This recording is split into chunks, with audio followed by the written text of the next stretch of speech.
नमस्कार, ऐसा देश हो मेरा में एक बार फिर से आपका स्वागत है। और आज हम एक ऐसा मुद्दा आपके सामने लेकर आए हैं जो बेहद दिलचस्प है। माना यह जाता रहा है कि देश में हजारों समस्याएं हैं और कुछ लोग ये मानते रहे हैं कि समस्याओं के समाधान के लिए समाज का चरित्रवान होना बहुत जरूरी है। लेकिन बजरंग मुनि जो मौलिक विचारक हैं, उनका यह कहना रहा है कि आपातकाल में एक तरह का जिस तरह का इमरजेंसी पीरियड चल रहा है, या ये कहिए कि जो मौजूदा दौर है वो ऐसा दौर है जिसमें चरित्र कोई बहुत बड़ी भूमिका नहीं निभा पाएगा। लेकिन इसके विपरीत भारत में एक सवाल और उठते रहे हैं, क्या चरित्र काल और परिस्थितियों से जुड़ा हुआ है या इनसे ऊपर है? क्या चरित्र सार्वभौमिक है, सार्वकालिक है? चरित्र का हमेशा रहना आवश्यक है? ये कई सवाल हैं। देश में 39 यूनिवर्सिटीज देश में प्राचीन काल में रही हैं जिनमें चरित्र की शिक्षा दी जाती थी, और एक जमाने में चरित्रवान उन लोगों ने पूरी दुनिया के लोगों से अपील की कि एतत् देशे प्रसूतस्य शकाशागाद्र जन्मनः स्वयं स्वयं चरित्र शिक्षेरेण पृथ्व्या सर्व मानवः। ए दुनिया के लोगों, तुम अपने अपने चरित्र की शिक्षा लेने के लिए भारत में आओ और फिर वापस लौट जाओ। इसी के आधार पर उन्होंने कहा, कृण्वन्तो विश्वमार्यम, हम दुनिया को श्रेष्ठ बनाएंगे। लेकिन यह बात समझ में नहीं आ रही है। माने सबसे पहले आप दोनों का स्वागत करते हुए परमेश ब्रह्मचारी हमारे सामने हैं, और सबसे पहले हम यह जानना चाहेंगे कि क्या ऐसी आवश्यकता आन पड़ी है, कौन सा ऐसा संक्रमण का काल है, क्या इमरजेंसी है कि आज चरित्र अपनी भूमिका नहीं निभा पाएगा? सबसे पहले तो हमें ये समझना पड़ेगा कि शराफत, समझदारी और धूर्तता में क्या अंतर है। बिल्कुल। शराफत उसको कहते हैं कि जब व्यक्ति को कर्तव्य तो करना चाहिए, अधिकारों की चिंता नहीं करनी चाहिए, उस व्यक्ति को शरीफ कहा जाता है। और धूर्त उसको कहा जाता है कि जो कर्तव्य तो न करे और केवल अधिकारों की चिंता करे। शरीफ वो कहा जाता है कि जो व्यक्ति ठगा तो जाए, ठग किसी को न सके। और धूर्त उसको कहते हैं जो ठग तो ले सारी दुनिया को और ठगा बिल्कुल न जाए। वर्तमान परिस्थिति में शराफत घातक हो रही है जब धूर्तों का वर्चस्व हो जाता है व्यवस्था पर, और धूर्त व्यवस्था बनाने लग जाते हैं और शरीफ लोग उस व्यवस्था का पालन करने लग जाते हैं, तो समाज में चरित्र संकट में आ जाता है, क्योंकि धूर्त व्यवस्था बना रहे हैं। ऐसे समय में शराफत से धूर्तता का मुकाबला किया ही नहीं जा सकता है। ऐसे समय में तो समझदारी की आवश्यकता पड़ती है, अर्थात किसी ऐसे मार्गदर्शक की जरूरत पड़ती है जो न किसी को ठगे और न ठगा जा सके, जो कर्तव्य और अधिकार दोनों की चिंता करे। अगर कृष्ण समझदार नहीं होते, शरीफ होते, तो सब शराफत धरी की धरी रह जाती, कहीं कुछ नहीं होता, सारा चरित्र काम नहीं आता। कृष्ण ने परिस्थिति, देश काल परिस्थिति के अनुसार शराफत और धूर्तता के बीच में समझदारी का मार्ग चुना। और उसी तरह से राम ने भी, राम से पूछा गया कि हे राम, यज्ञ के विषय में आपके क्या विचार हैं? तो राम ने कहा, यज्ञो वही श्रेष्ठ तमम कर्म। और जब मेघनाद यज्ञ करने लग गया तो राम ने यज्ञ के श्रेष्ठतम कार्य मानने के बजाय समझदारी से काम लिया और कहा, विध्वंस कर दो इस यज्ञ को, कि जिस यज्ञ की सुरक्षा करने से शराफत मजबूत होती है, उस यज्ञ की सुरक्षा करनी चाहिए, और जिस यज्ञ से धूर्तता मजबूत होती है, उस यज्ञ का भी ध्वंस कर देना चाहिए। तो समझदारी का निर्णय था। उस समय के ऋषि मुनि समझदारी से काम करते थे कि जब राम जंगल में गए तो ऋषि मुनियों ने उनको चरित्र निर्माण का काम नहीं किया, चरित्र नहीं सिखाया, उनको अस्त्र शस्त्र चलाने की ट्रेनिंग दी और अस्त्र शस्त्र दिए। वर्तमान समय आपातकाल है, और इसलिए मैं ये अधिकार पूर्वक कह सकता हूं कि मैंने प्रयोग किया है सन 84 में। सन 84 में जब मैं राजनीति से अलग हुआ और मैं विफल हो गया, उस समय सत्ता के माध्यम से समाज में व्यवस्था करने में असफल हो गया, तब मैंने अपने आश्रम में 4-5 छोटे छोटे बच्चों को साथ लेकर के चरित्र निर्माण का प्रयोग किया, उनका चरित्र बनाया, उन लोगों को ईमानदार बनाया, सारी ट्रेनिंग दी, खिलाना पिलाना रहना पढ़ाना सब कुछ किया। और जब वे बच्चे 25-25 वर्ष के 28-28 वर्ष के हो गए तो वो विधायक बन गए, सांसद बन गए, मंत्री बन गए, नगर पालिका के चेयरमैन बन गए।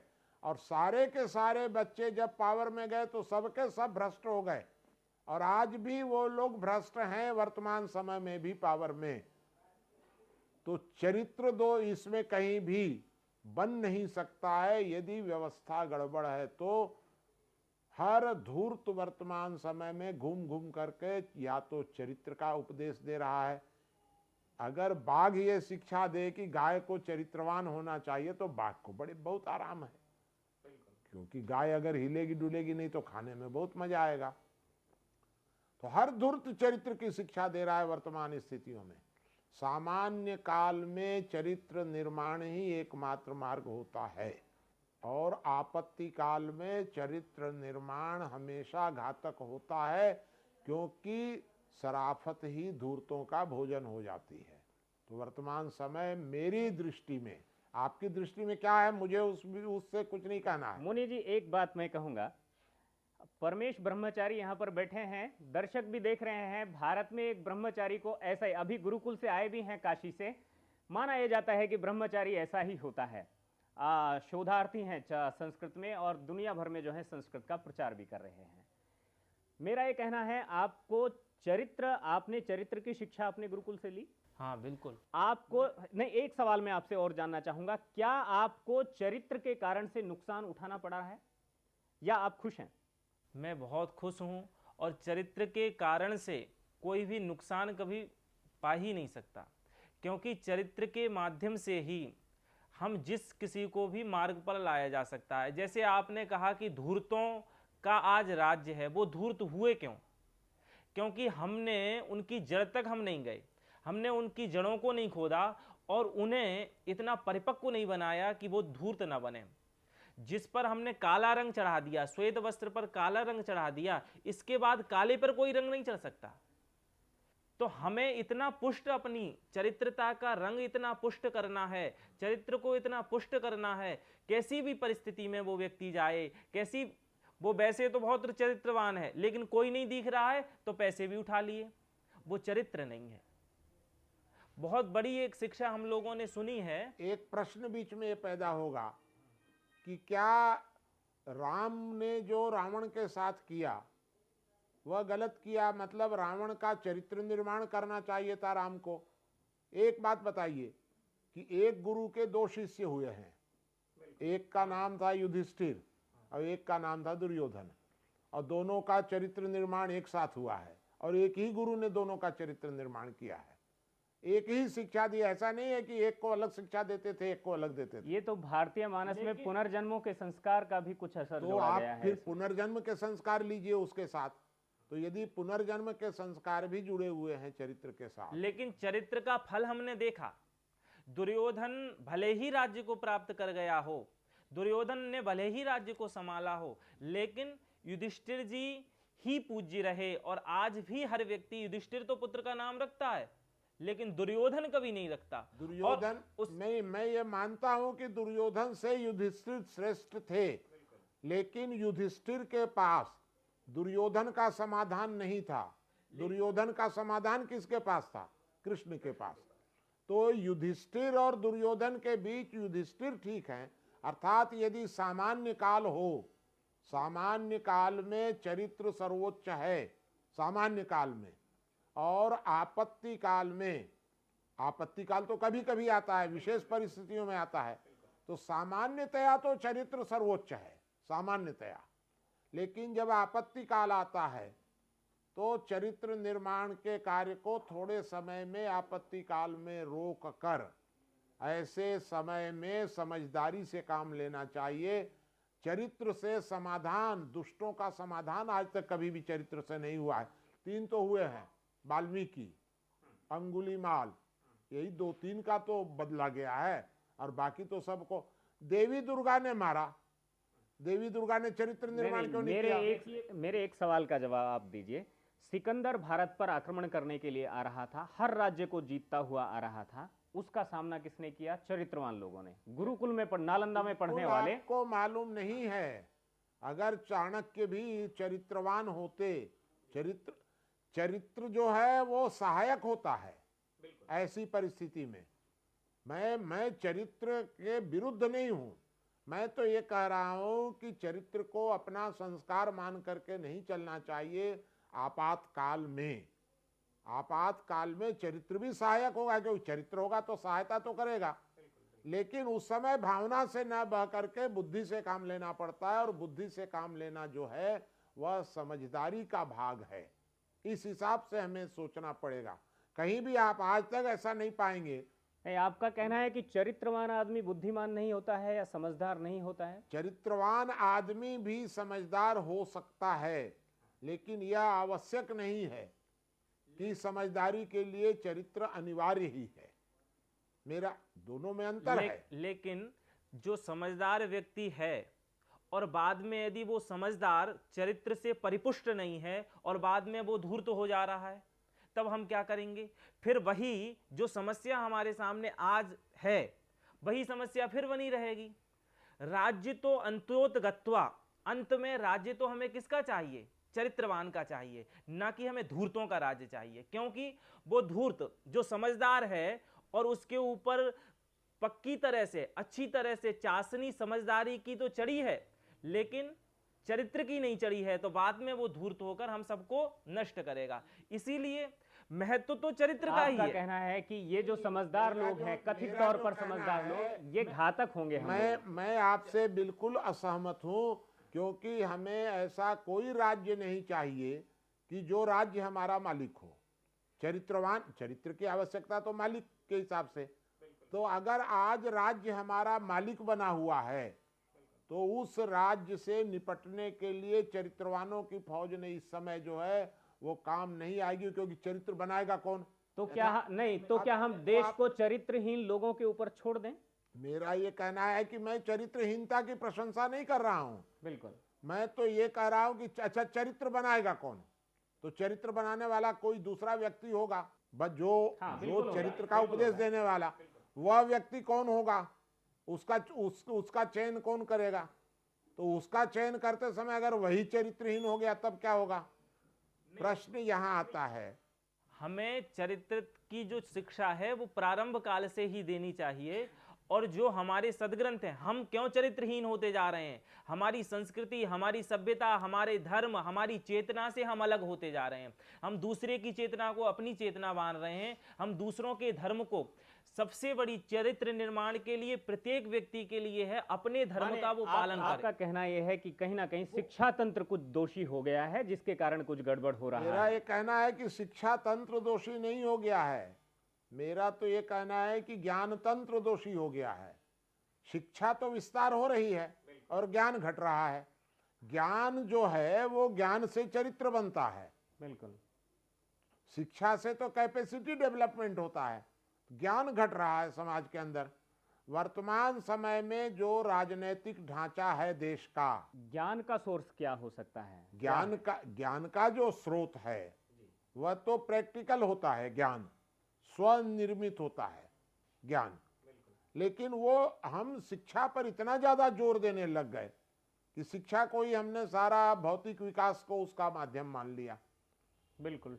तो चरित्र निर्माण पर जो प्रश्न उठ रहे हैं, तो मैं जब ये प्रश्न आपसे कह रहा हूं कि चरित्र निर्माण करने के बाद मेरे जैसे व्यक्ति ने चरित्र निर्माण जब किया 4-5 का, और वो सारे के सारे आज भ्रष्ट हैं, तो वे व्यक्ति दोषी नहीं है, मैं दोषी नहीं हूं।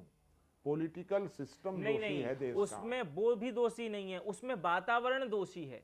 हमने वातावरण कैसा दिया? हम एक वृक्ष को गंदे वातावरण में आरोपित कर रहे हैं, तो वो वृक्ष वैसा ही होगा। तो मैं आपसे सहमत हूं इस बात के लिए कि पहले वातावरण को सुधारने की जरूरत है, तब चरित्र निर्माण। वातावरण एक व्यक्ति से नहीं होता, वातावरण प्रत्येक व्यक्ति से होता है, व्यक्तियों के समूह से होता है, और उस समूह को मैं एकदम सहमत हूं आपकी बात से पूरी तरह। इसमें एक पैसे रत्ती भर गलत नहीं है। मेरा ये कहना ये है कि चरित्र निर्माण करने की बजाय पहले हम वातावरण को ठीक करें, और वातावरण एक आदमी ठीक नहीं कर सकता है। तो वातावरण 121 करोड़ वातावरण लोग सही ठीक करने करेंगे। के लिए चरित्र चाहिए, चरित्र चाहिए। धर्म तो चाहिए, मेरा ये कहना अपनी है कि चेतना चरित्र के चाहिए। लिए वातावरण ये चाहिए। दोनों एक दूसरे के पूरक तो नहीं है। चरित्र के लिए वातावरण चाहिए। माने वातावरण और चरित्र एक अच्छा, दूसरे के पूरक अच्छा, तो तो नहीं है। अच्छा, आप लोग दोनों आदमी हमको बताइए कि सन 47 में चरित्रवान लोग संसद में ज्यादा थे, ईमानदार लोग, ईमानदार लोग ज्यादा थे, जो भी आप कहिए, ईमानदार लोग ज्यादा थे। ये ईमानदारी गिरी क्यों? चरित्र नीचे आया क्यों? आज राजनीति में चरित्रवानों का और ईमानदारों का अभाव दिख रहा है। तो अगर चरित्र ही सब कुछ होता बिल्कुल, तो फिर चरित्र का प्रभाव तो सुधरना चाहिए था ना चरित्रवानों का। और दूसरी बात ये भी आती है कि चरित्र निर्माण जो करने वाला व्यक्ति होगा, वह व्यक्ति चरित्रवान है कि नहीं, इसकी गारंटी कौन देगा? हमने आरंभ काल में यह नहीं सिखाया कि फल किसका उत्तम है। हम सबको उनके विपरीत हम सिखाते हैं, तत्काल के फल को देखो, और तत्काल का फल तो धूर्तता में मिलता है, और वो चरित्र में तत्काल आप फल चाहिए तो तत्काल फल नहीं मिलेगा। तो पहले आप सिखाने वाले का चरित्र बनाएंगे कि सीखने वाले का?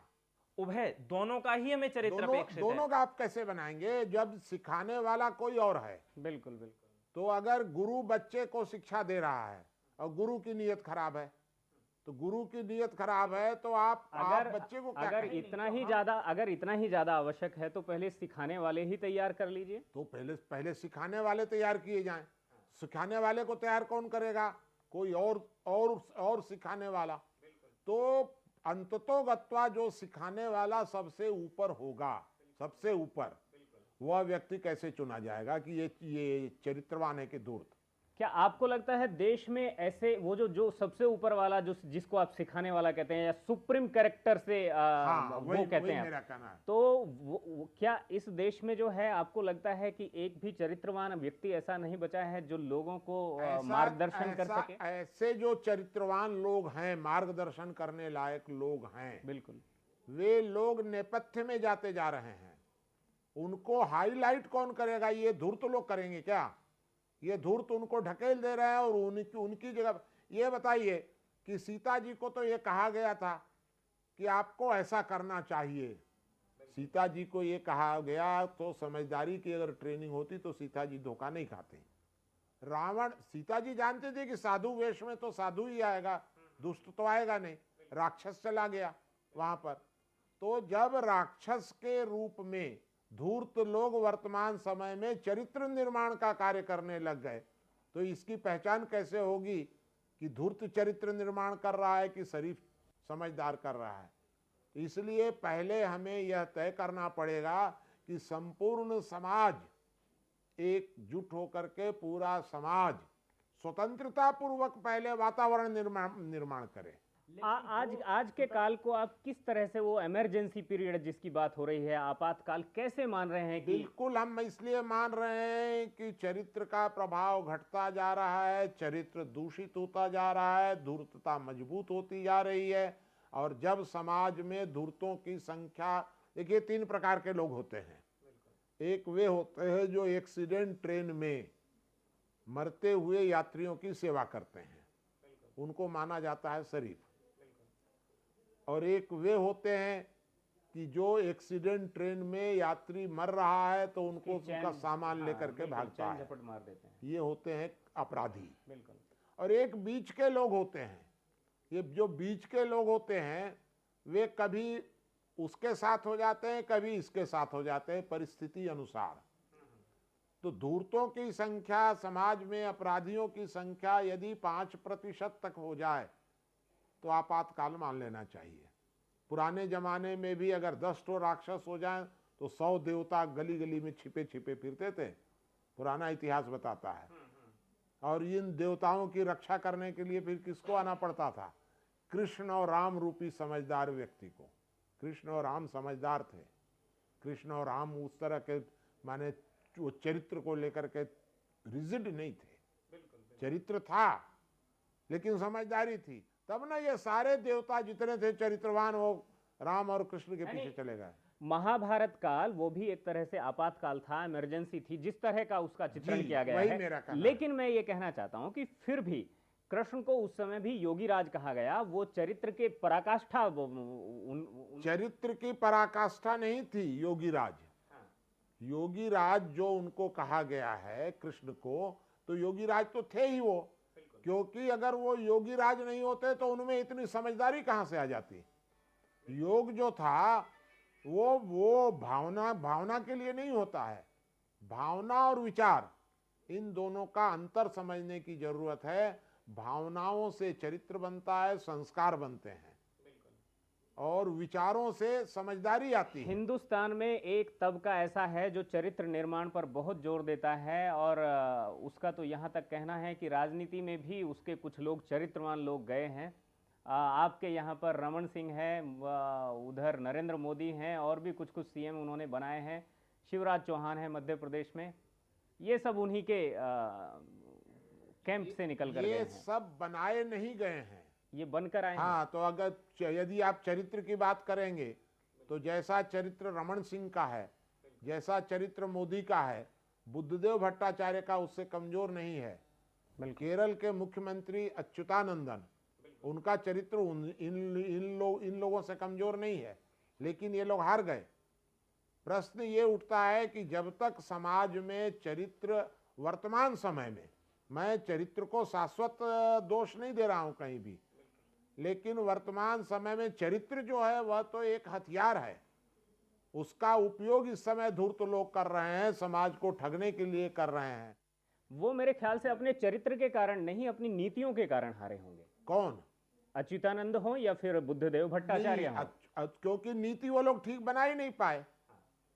नीति अगर ठीक बनती, उनकी नीतियों पर चरित्र हावी हो गया। फिर एक मूल मुद्दा उभरता है कि चरित्र और नीति दोनों अलग अलग, बिल्कुल एकदम निहायत अलग अलग विषय हैं। दोनों को हम बिल्कुल, मेरा तो ऐसा ही मानना है कि नीतियां जो हैं वो नीति बौद्धिक विषय है। बिल्कुल बिल्कुल। नीति जो है वो समझदारी से बनती है।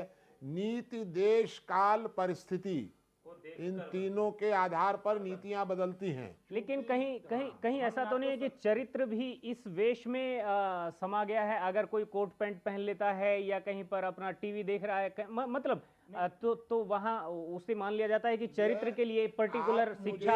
आप मुझे एक बात बताइए, चरित्र के लिए धोती कुर्ता और संस्कृत, केवल ये दो चीजें अनिवार्य हैं। आप मुझे एक बात बताइए कि मैं किसी व्यक्ति की सूरत, शकल या टीका, पूजा पाठ, इनको देख करके कैसे जान लूं कि ये रावण है या राम है?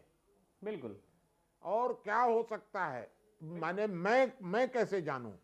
क्योंकि मेरे अंदर तो सिर्फ मुझे तो ये बताया गया है।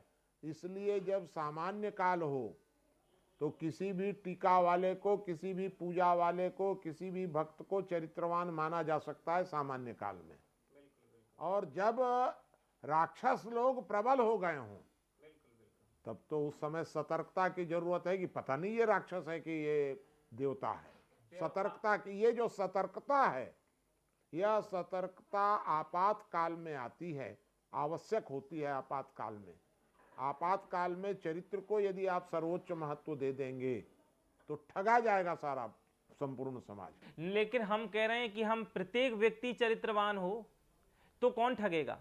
तो प्रत्येक व्यक्ति चरित्रवान हो तो चरित्र का निर्माण करने वाला को पहले चरित्रवान होगा तब ना। चरित्र का निर्माण करने वाला ही प्रत्येक व्यक्ति हो। हाँ, चरित्र का निर्माण करने वाला प्रत्येक व्यक्ति हो, और वह व्यक्ति चरित्रवान है इसका सर्टिफिकेट कौन देगा? नहीं, चरित्रवान के लिए किसी के प्रमाण की अपेक्षा नहीं होती। तो मैं आपसे स्पष्ट कर दूं कि चरित्रवान को आज प्रमाण की आवश्यकता है, क्योंकि अगर राजनीति में इसी प्रकार से चलता रहा तो सारे चरित्रहीन लोग प्रमाणित हो जाएंगे कि ये चरित्रवान है। आप कोई प्रमाण पत्र देना शुरू करिए ना, सारे धूर्त चरित्रवान हो जाएंगे वहां तो जाकर। तो प्रमाण पत्र के द्वारा हो जाएंगे, ना कि वो चरित्रवान हो जाएंगे। तो यही इसलिए चरित्रवान के लिए अगर एक बात और भी है कि अगर आप जिस तरह से कह रहे हैं कि संसद में बैठे हुए लोग या जो नेता हैं सारे वो चरित्रवान हो जाएंगे, इस तरह से आमतौर पर देश की जनता जो है, जो जनमानस है, वो आज अपने नेताओं के प्रति उस तरह की आस्था नहीं रखती है, बल्कि कहीं ना कहीं वो एक तरह से दुराभाव रखती है, या ये मानती है कि ये लोग जो है देश के साथ भला नहीं कर रहे हैं। ये बिल्कुल ठीक है जो आप कह रहे हैं। यह प्रभाव जनता के बीच में इसलिए अब आया क्योंकि जनता में समझदारी विकसित हो रही है। अगर यह या ये चरित्र भी मान लिया होता, जाए कि जनता जो आम जन है या सामान्य जन है, आम तौर पर स्वाभाविक तौर पर वो चरित्रवान ही है या उसके नजदीक है। हाँ, स्वाभाविक लोगों में वर्तमान समय में भी चरित्र की आवश्यकता समझ में आती है लोगों को, क्योंकि जो नासमझ होते हैं वो तो ऐसा ही होता है। अच्छा आप बताइए ना, जितने धूर्त आते हैं वो समाज को कहते हैं दान दिए धन ना घटे, जो सहाय रघुबीर, सबको कहते हैं दान दो, और स्वयं क्या करेंगे? संग्रह करेंगे सारा धन। हर नेता आएगा तो कहेगा कि मतदान करो, वोट दो, अनिवार्य कर दो वोट, और स्वयं सारा वोट इकट्ठा कर लेंगे। तो मैं ये जानना चाहता हूं कि इन समाज को आज ये शिक्षा दी जानी चाहिए कि सबसे पहले ये देखो कि तुमको प्रवचन देने वाला, चरित्र की शिक्षा देने वाला कहीं स्वयं भी तो धूर्त नहीं है, क्योंकि अगर धूर्त होगा तो चरित्र की शिक्षा तो गड़बड़ जाएगी। इसीलिए हमने प्रारंभ में कहा स्व चरित्रेण शिक्षेरन, अपने चरित्र के माध्यम से शिक्षा दो, कार्य करके शिक्षा दो, हमें बताना नहीं है। तो अगर वो अपने चरित्र से शिक्षा देगा तो वो तो चरित्र में धूर्त है। हाँ, तो प्रश्न ये पैदा होता है कि धूर्त तो ठगना चाहता है शरीफ को, तो धूर्त जब शरीफ को ठगना चाहता है तो हम शरीफ को क्या समझाएं? मूल प्रश्न तो ये है कि तुम शराफत से आओ समाज में या समझदारी से आओ। तो मेरा ये मानना है कि वर्तमान समय में अल्पकाल के लिए शराफत की शिक्षा को रोक देना चाहिए, क्योंकि हमारा सिस्टम। लेकिन आप कह रहे हैं शराफत की शिक्षा को रोक दिया जाए, लेकिन एक तरफ शराफत है ही कहाँ? यदि इनको शराफत की शिक्षा दी जाती, यदि इन्हें चरित्र की शिक्षा दी जाती, तो क्या आज वो चरित्रहीन होते? मेरा तो ये कहना है कि उनको शिक्षा जो दी गई, शराफत की शिक्षा दी गई, वह धूर्त लोगों ने उनको शिक्षा। एक आखिर में एक मेरी जिज्ञासा और आखिर में है, और वो इतनी सी है कि क्या समझदारी के रहते हुए भी हम कहें कि शरीफ आदमी जो है वो समझदार बने, और समझदारी के रहते हुए भी चरित्र क्या सस्टेन नहीं कर सकता? नहीं, एकदम कर सकता है। मैं तो चरित्र के पक्ष में हूँ। बस हम आपसे इतना ही चाहते थे। चरित्र के विरुद्ध नहीं हूँ, मैं तो इस बात के विरुद्ध हूँ। यानी बजरंग मुनि जी का सीधे कहना है कि चरित्रवान होना सही है, मगर उसके साथ अगर समझदारी नहीं जोड़ी गई तो वो चरित्र उसके लिए और समाज के लिए घातक साबित हो सकता है। यही मैं कह रहा हूँ। ठीक है, इस विषय पर आपकी जो शंकाएं हैं वो अब निर्मूल हो गई होंगी शायद, मुझे लगता है। लेकिन इसके बावजूद भी अगर आपके मन में लगता है कि कोई सवाल बाकी है, किसी तरह का कोई सुझाव बाकी है, तो आप हमें फिर भी फोन करके आप सीधे मुनि जी से उसकी शंका का समाधान कर सकते हैं। फिलहाल मेरा देश हो ऐसा में अभी इतना ही। अगले हफ्ते फिर मिलेंगे एक नए मुद्दे के साथ। तब तक मुझे दीजिए इजाजत। नमस्कार।